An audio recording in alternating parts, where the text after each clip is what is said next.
Hello everyone, Bill here with Addicted to Tone Incorporated, also known as Mr. Takamine USA. Today I'm going to go over a simple fix, what to do if you're missing one of your Pearloids on your Pro Series Takamine guitar. Now that Pearloid covers a mounting bolt to the palathetic pickup assembly is what that does. It's just an aesthetic. Okay. Now this is a good way, very excellent way to distinguish a Pro Series Takamine guitar from a G Series. You can do it from across the room.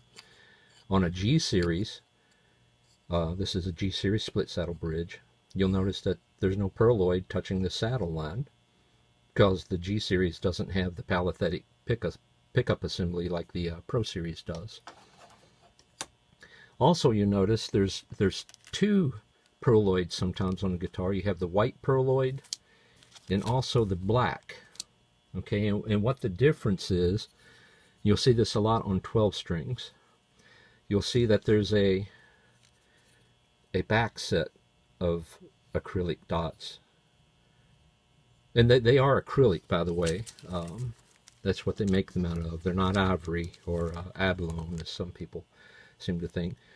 But underneath those the black Pearloids is some more mounting attachments to secure the bridge better. And that's usually reserved, like I say, for 12 strings, few of the 6-string models, but it just secures the bridge better. Okay, here's the fix if you're missing a Pearloid. Just take your saddle out, and I usually use an Allen wrench to do this.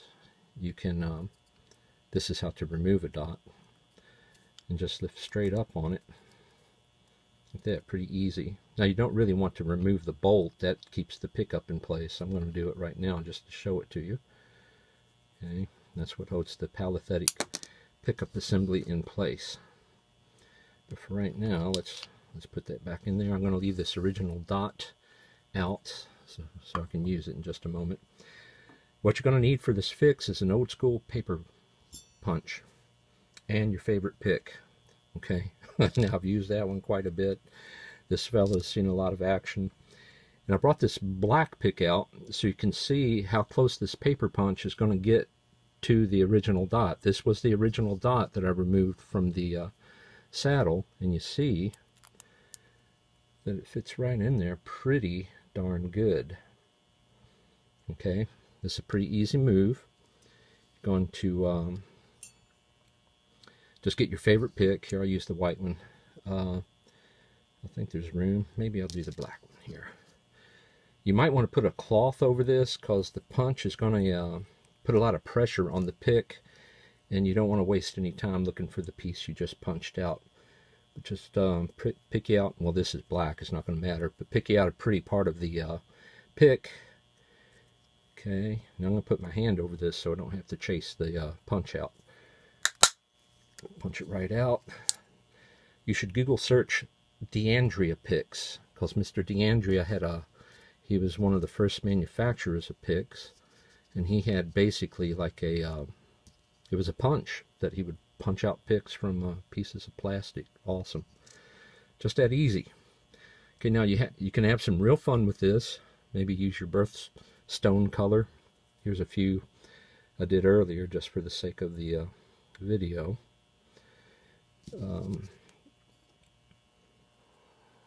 Yeah, just have fun with it. This is also an easy way to identify your guitar if someone were to let's say borrow it without your permission.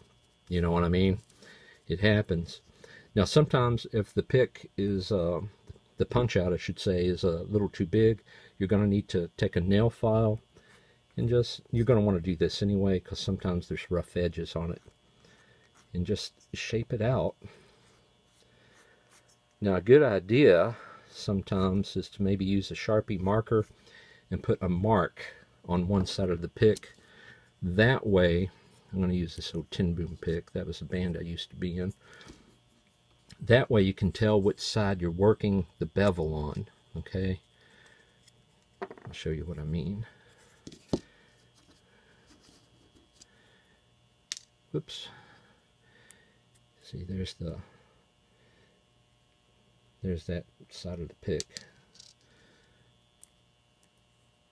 Well, I'm not going to invest a lot of time trying to get that lined up, but you can see that yellow section. Okay, I used that as my bevel side, so I just went around it very quickly with the nail file. Took off the rough burrs, and then I shaped it going down like that. Now this is only going to take a couple minutes. Well, I'm used to doing it. It might take you 3 or 4. But after you get it shaped, just pop right in there.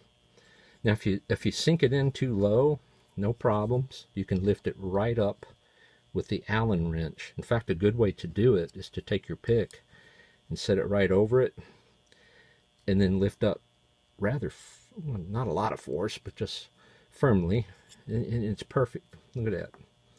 Now honestly, here's the original Pearloid.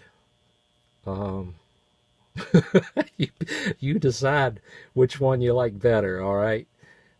Generally, the picks are going to be a little thinner, but they work very well.